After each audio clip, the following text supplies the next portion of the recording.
I want to thank, first and foremost, I want to thank everybody on this panel. I really do, especially my man right here, Dallas Penn, coming through. If you don't know who this is Uncle Sneaker, a.k.a. Sneaker Fiend, a.k.a. God Boot God, a.k.a. I drove from New York to be with us right now and to share his experience. Round of applause for that right there. Salute right there. A.k.a. if you really fuck with me like that, seriously, get off your computer. All right, you're fucking around right now. Do something productive with your life. All right, but thank you though. Thank you. All right, so let me get my shout outs out real quick. Blessed to my man Chadwick, Restock, One Love, DC as fuck.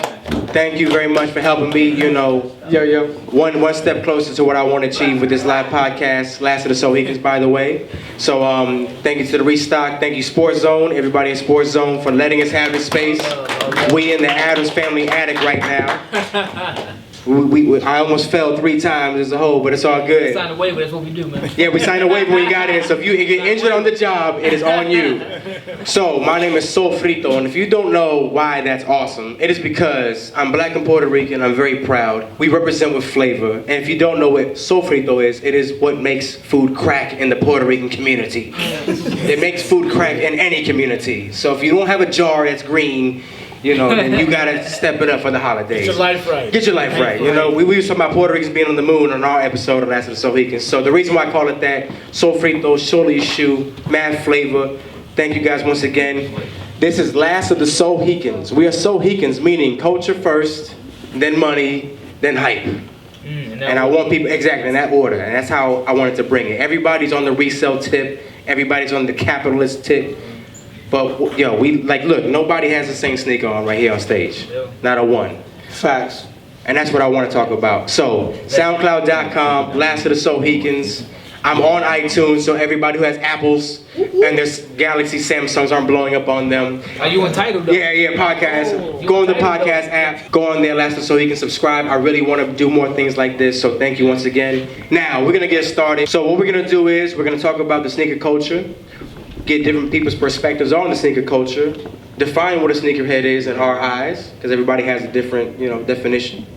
Talk about resellers, because that's an elephant in the room as far as the game is concerned. Everybody thinks $600 makes you that guy.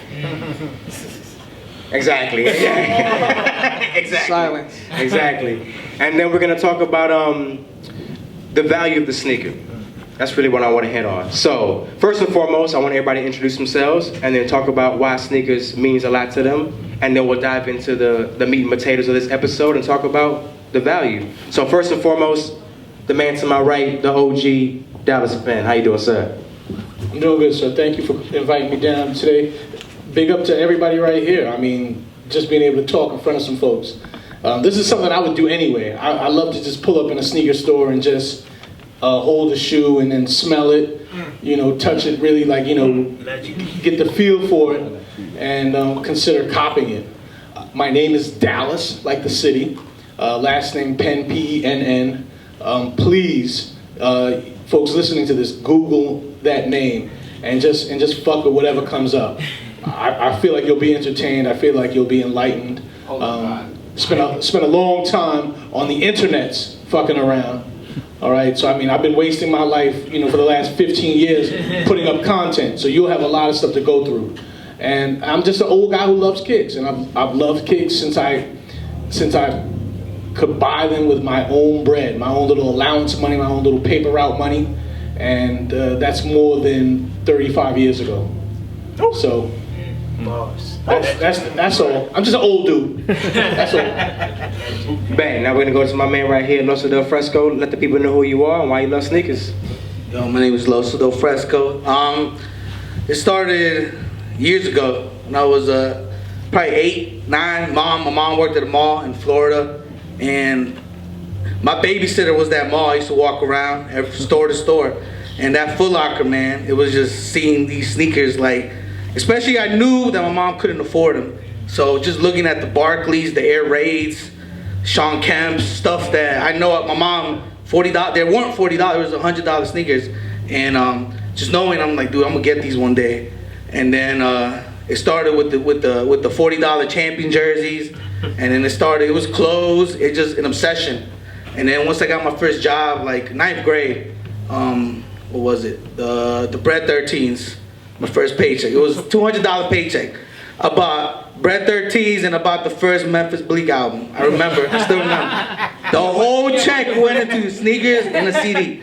But that's how it started. No snacks, no snacks. Oh, you know how to do the snacks. You know how to do the snacks. But it just, that's how it went, and it started. And I didn't even collect the boxes. It was boom, sneakers, box thrown away, and you used to wear your stuff back in the day. You know, it was different. No Snapchat. No Snapchat. No, nothing. No MySpace. Not taking a picture and then going, hey, can I get my money back and return these? Yeah, man. So it just became that, and then honestly, social media just took sneakers to another level, man. And we're gonna talk about that. And that's what it is. It's just the love, man. And I tell myself every year I'm gonna stop, and I'm 34 and I still haven't stopped. So we'll talk about that later. All right, y'all. Well, My man Tony Thrift right here. yo, my name is Tony Thirst, and I'm right here. What I do, I'm a thrifter first and foremost. I like to thrift. Personal stylist. For me, sneakers. I like sneakers. Yeah, I like sneakers. I think sneakers make a statement without you having to make a statement. If I had to say, I always say about style. Style makes a statement without you making a statement. At the end of the day, so I like it. You can kind of tell about a person by the sneakers that they wear. I always think that's the person that catches my eye. But I'm a very visual person, so I like to see, oh, I like the way she put that with that, and then boom, or etc. It catches my eye. So I think sneakers is important. But I'm very simplistic when it comes to sneakers. Comfort first, and then now that I'm older, when I'm 15, I didn't give a damn. It was like, as long as it look cool and can put my toe in there, I'm good. But now it's like, I want something more comfortable. So I love the sneakers, I love the sports, I love the stories behind the sneakers. Sometimes I appreciate the story more than the shoe at the end of the day. That's just me though. Can we get a round of applause for that? That's what it is. I like the story. So, but that's it. At the end of the day, man, I'm just a fan of the culture. So, that's what it is. And then my man right there, it's Shout out, thank you for having me here. Christian with no H, 8 letters, 9.5, perfect size, 9.5, So, I like that. first kicks I ever got were the 15s, white and blue. Shout out, my cousin Chinks put me on. I was underage for sure, so probably didn't know about an it. age limit for buying sneakers? No. But I was still walking around funny.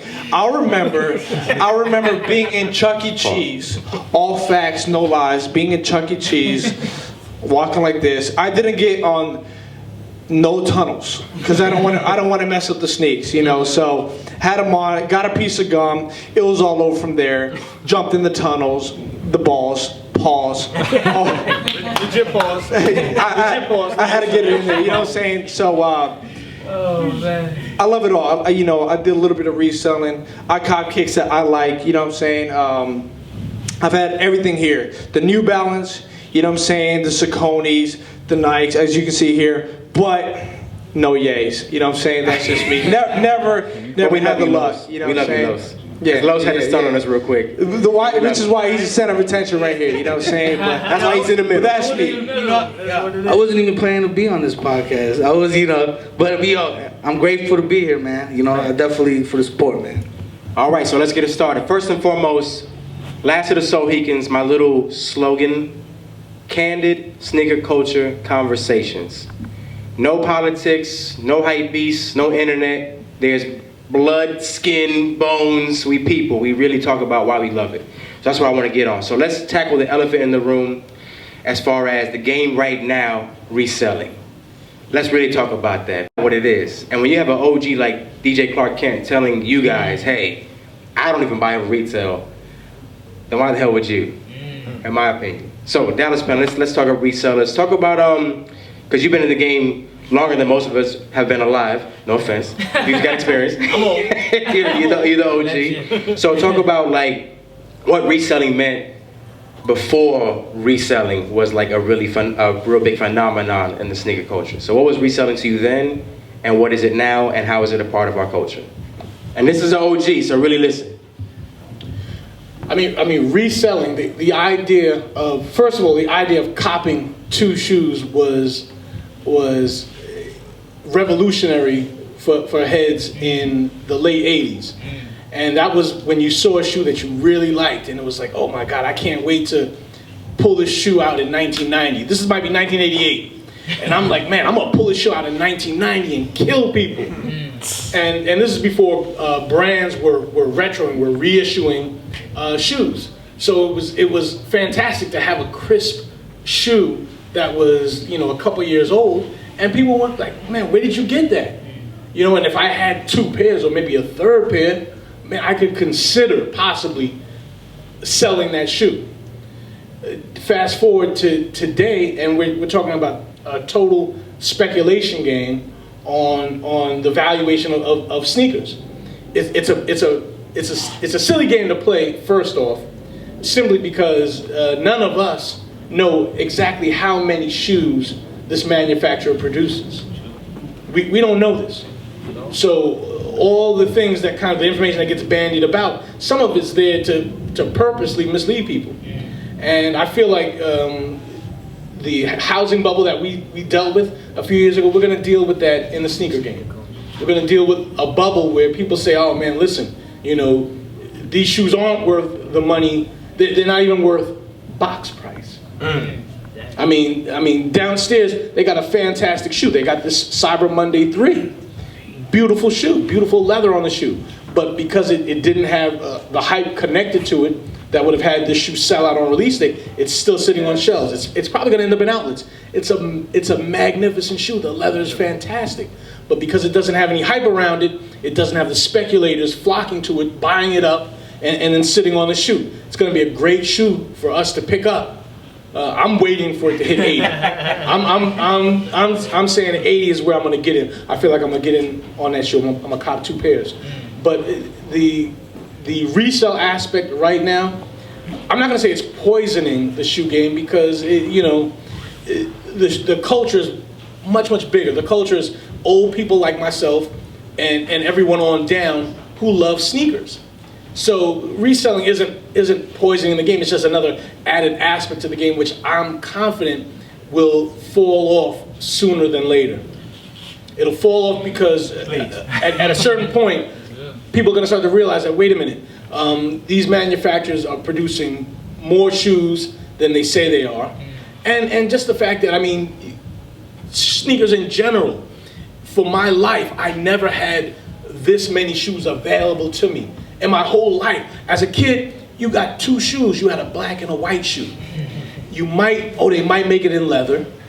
If they made it in suede, listen, you couldn't afford that anyway.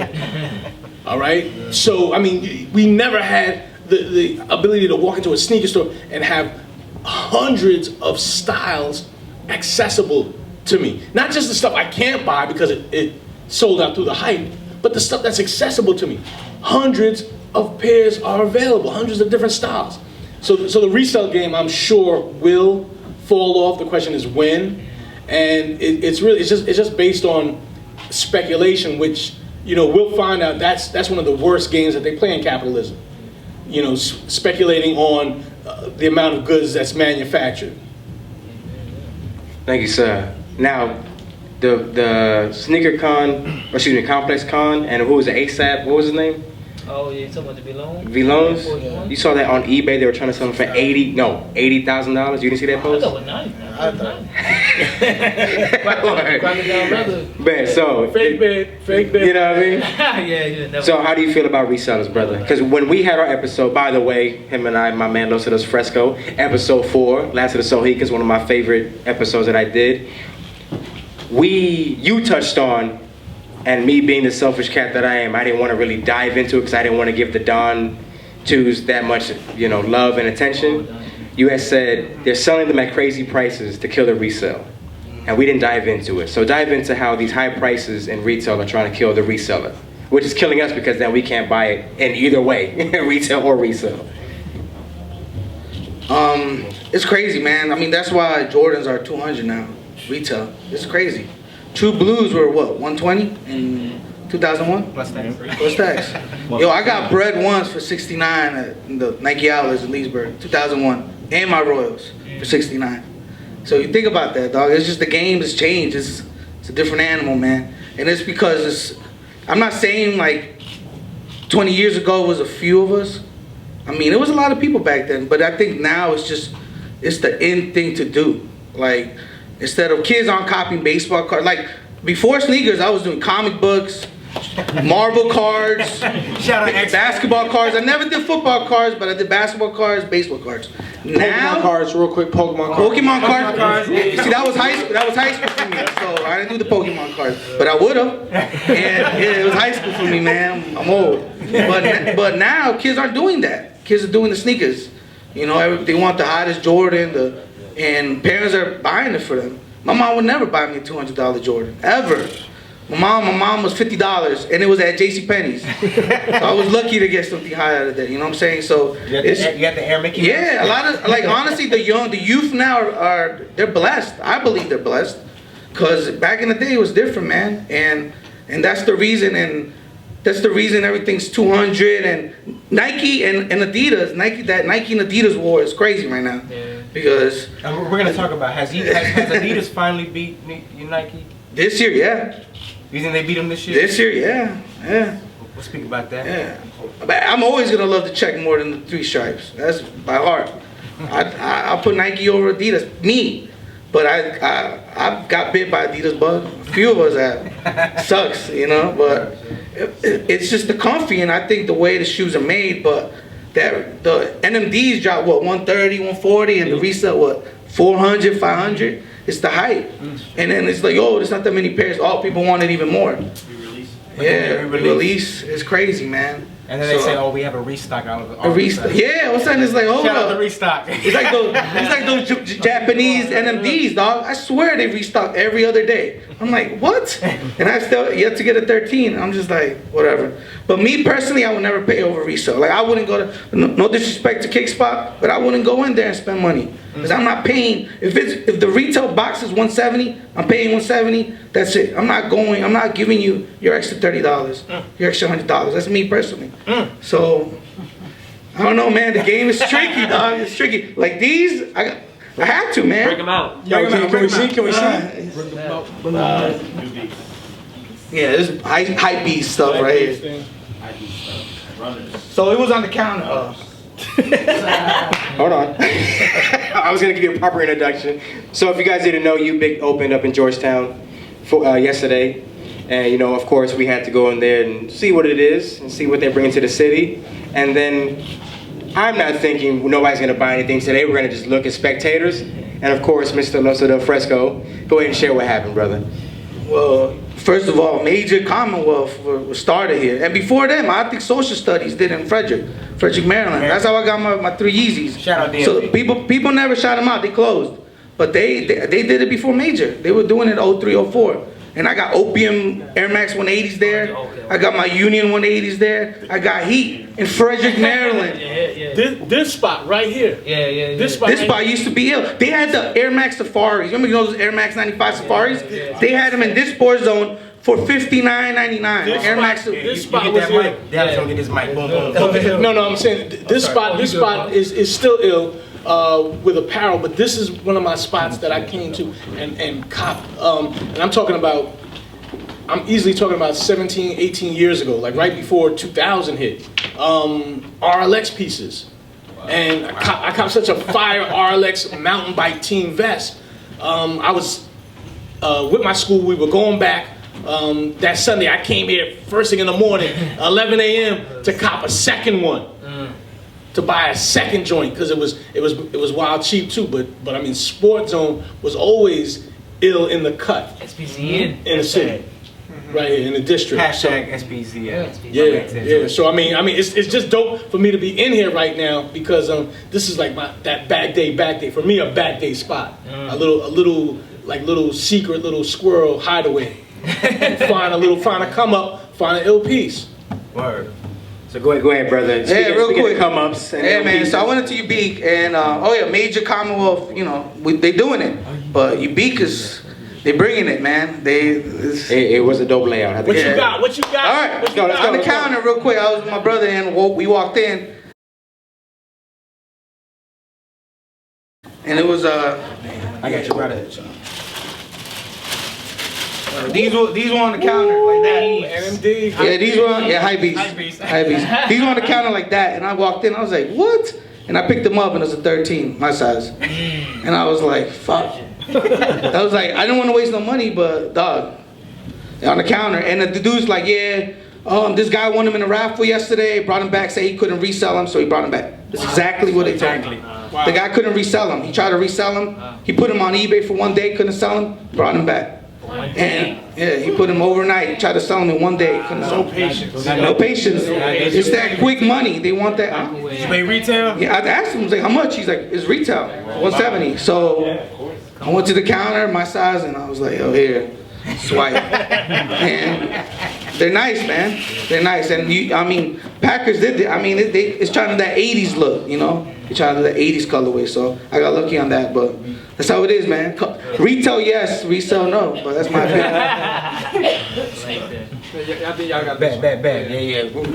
Stop taking my mics. All right, my man Tony, how you feel about resale life, man? Seeing that you're in the retail game. I guess from a business standpoint, I see the pros and cons of it, to be honest with you. Shout out to my boy Dar over there too. You over there? Dar, what up? How you doing, sir? Go back to the office. Best sports in the office. Start sports in the end. I think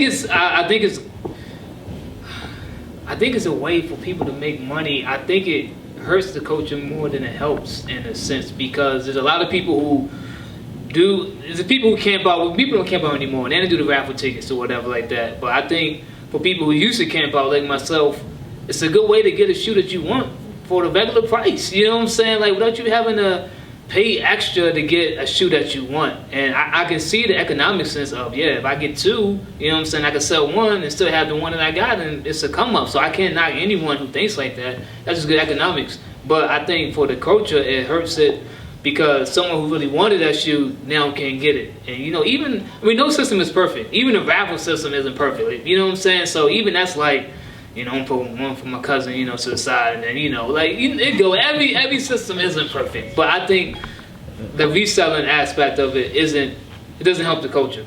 That's all I can really say. You know, I'm not just saying that from a business standpoint, because I work in the office. I'm just saying for anyone, you know what I'm saying? Because anyone who loves sneakers know at the end of the day, like, I got to pay even $50 more. And people are like, you got to pay $50 more. That's not a lot of money. $50 is like make or break nowadays. That's like two that's like Chipotle tankfuls and of like, gas. yeah, like seriously, that's a lot. You know what I'm saying? But some people don't see it like that. Some people got it.